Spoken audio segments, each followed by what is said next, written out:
Hello everyone, my name is Vikas. आज हम लोग 10th के एक ऐसे पार्ट को कवर अप करेंगे जो एग्जाम में 5 मार्क्स के लिए पूछे जाते हैं प्रत्येक एग्जाम में।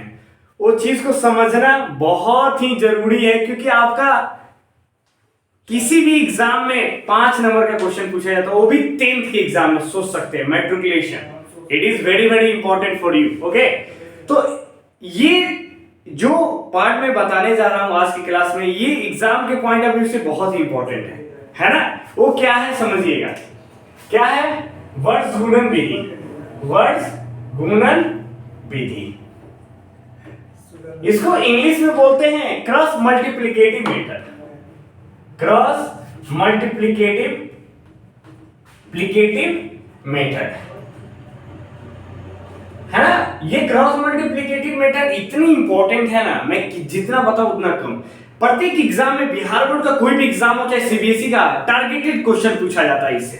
और ये लड़के कम इस क्वेश्चन को बनाने में थोड़ी सी असहज फील करते हैं क्योंकि थोड़ा टफ हो जाता है, क्योंकि उनको एग्जैक्टली कंसेप्ट नहीं मालूम होता, ट्रिक नहीं मालूम होता है। उसकी वजह से इनको कंफ्यूजन बहुत ज्यादा क्रिएट होता है कि क्या लिखूं, बी लिखूं, सी लिखूं, कैसे क्या करूं, है ना, क्रॉस मल्टीप्लाई कैसे करूं। तो देखिए, इस वीडियो में 5 मिनट की ये वीडियो मैक्सिमम होगा, तो हार्डली 5 मिनट का होगा, और ये 5 मिनट में ये 5 नंबर का क्वेश्चन बन जाएगा। क्या सोच सकते हैं, यही होने वाला है, समझिएगा। पहले वर्ड्स गुणन विधि किसके लिए अप्लाई किया जाता है ये तो जानते ही आप। दो चर वाले रैखिक समीकरण युग्म, in a pair of linear equation in two variables, है ना, इसमें अप्लाई किया था। Pair of linear equation in two variables के स्टैंडर्ड फॉर्म क्या होता है, मानक रूप क्या होता है? तो आप बताएंगे sir a1x plus b1y plus c1 equal to 0, ठीक है। फिर इसका पेयर लिखना है ना, मुझे दो चाहिए pair, b2y plus c2 equal to 0। ये pair of linear equation in two variables है। Pair of linear equation in two variables,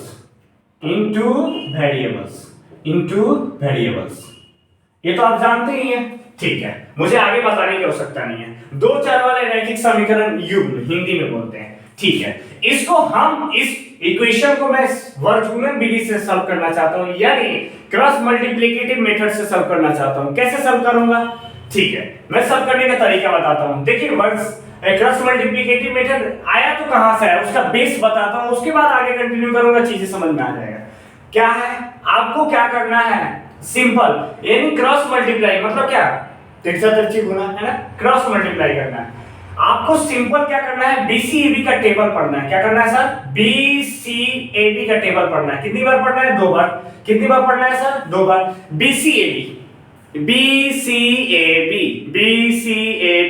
table पढ़ लीजिए, 1 से 2 बार टेबल पढ़िएगा, याद हो जाएगा, है ना। BCAB का टेबल पढ़ना है 2 बार। कितनी बार, 1 बार तो पढ़ लिए, 1 बार और पढ़ना है। BCAB पढ़ लिए टेबल, BCAB 2 बार। पहली बार पढ़े तो 1 1 लगा देना है, दूसरी बार पढ़े तो 2 2 लगा देना है, सिंपल। पहली बार पढ़े तो 1 1, दूसरी बार पढ़े तो 2 2। BCAB बस। उसके बाद क्या करना है, क्रॉस मल्टीप्लिकेशन कराना है।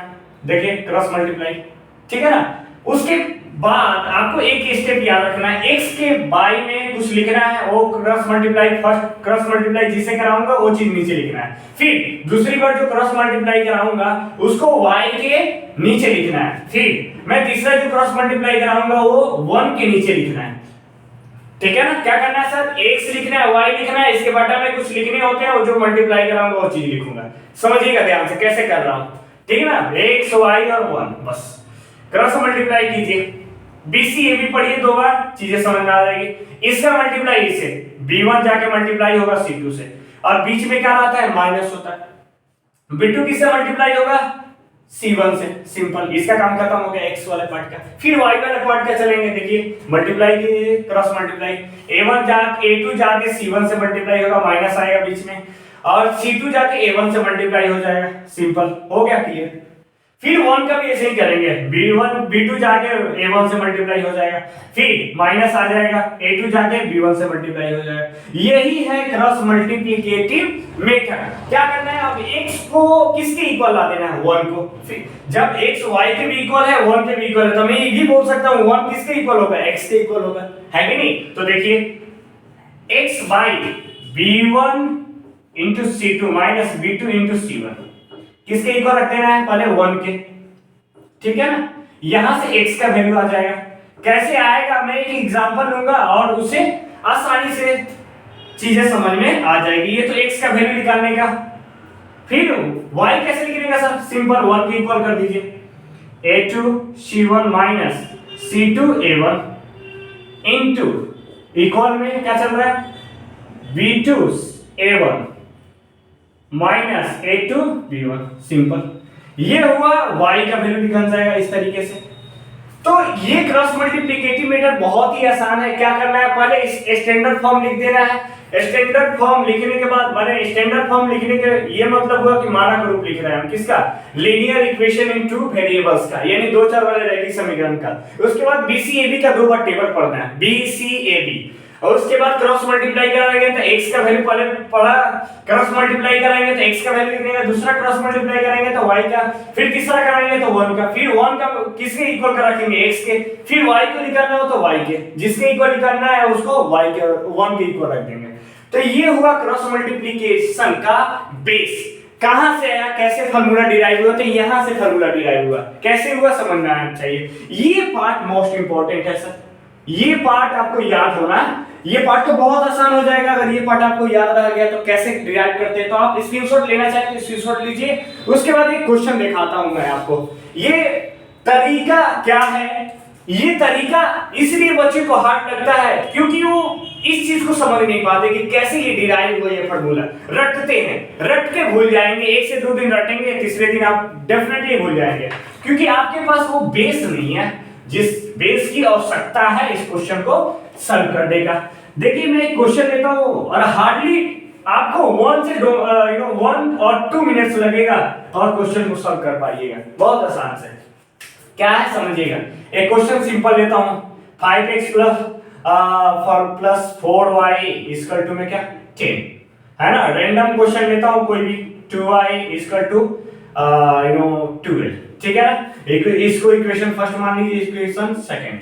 और जब कभी भी ऐसे इक्वेशन दिए हो तो पहले इसको इसके इक्वल ला देंगे, मतलब इक्वलिटी में इक्वल में क्या चाहिए मुझे 0, तो इसको इधर ला देंगे दोनों को। तो ये कुछ इस प्रकार से बन जाएंगे, 10 इधर आ जाएगा तो इधर प्लस इधर जाए तो माइनस हो जाएगा, ये भी चीजें माइनस में दिखाई देने लगेगी। बस यही करना है। इस बेस फॉर्म में आ गया। इस वाले फॉर्म में देखिए a1 का वैल्यू कितना दिखाई दे रहा है मेरे को, तो देखिए कंपेयर कराइए, 5 लिखा रहा है। b1 का वैल्यू कितना आ रहा है सर, तो देखिए कंपेयर कराइए, देखिए 4 लिखा रहा है, ठीक है। इसी प्रकार से c1 का वैल्यू क्या लिखा रहा है -10, ठीक है। फिर यहां से a2 का वैल्यू लिखा रहा है कितना सर, कंपेयर कराइए, देखिए 6। फिर मुझे चाहिए b1 का वैल्यू, क्या है सर b1 का वैल्यू 2, ठीक है। फिर मुझे c2 का वैल्यू चाहिए, कितना आ गया -12। और BCAB का टेबल पढ़ना है, BCAB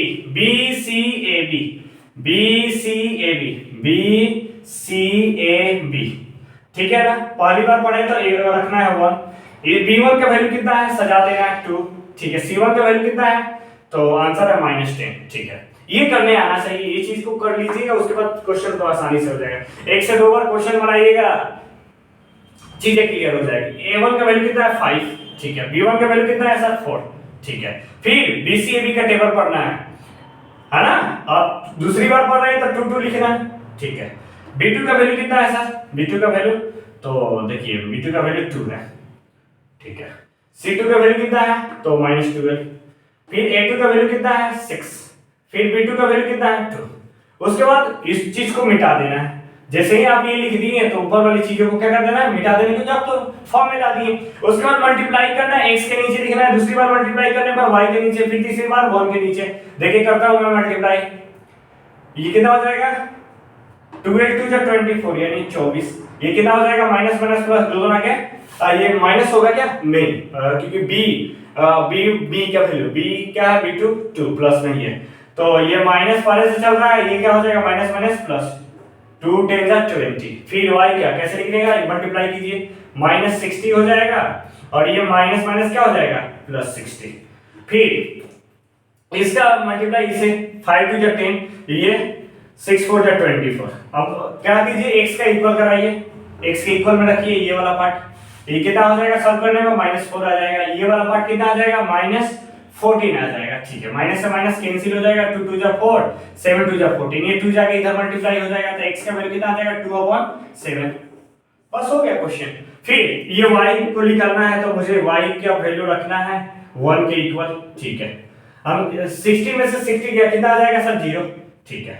0 इक्वल में क्या चल रहा है 1, ये -14, ये इधर जाएगा, y का वैल्यू क्या 0/-24 यानी क्या 0, मतलब y का वैल्यू कितना आ गया 0, यानी x का भी वैल्यू आ गया और y का भी वैल्यू आ गया। तो मतलब बेसिक पार्ट यही है कि BCAB का टेबल पढ़ने आना चाहिए, क्रॉस मल्टीप्लाई करने आना चाहिए, माइनस प्लस का थोड़ी बहुत ख्याल रखना है।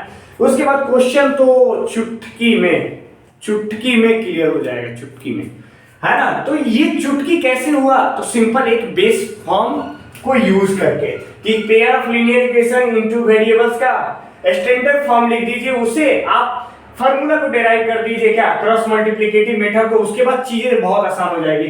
ऐसे आप बहुत सारे क्वेश्चंस बनाइए, मैं क्वेश्चन आपको भी होमवर्क में देता हूं ताकि आप प्रैक्टिस कर लेंगे घर पे बैठ के, ताकि चीजें और भी क्लियर हो जाए।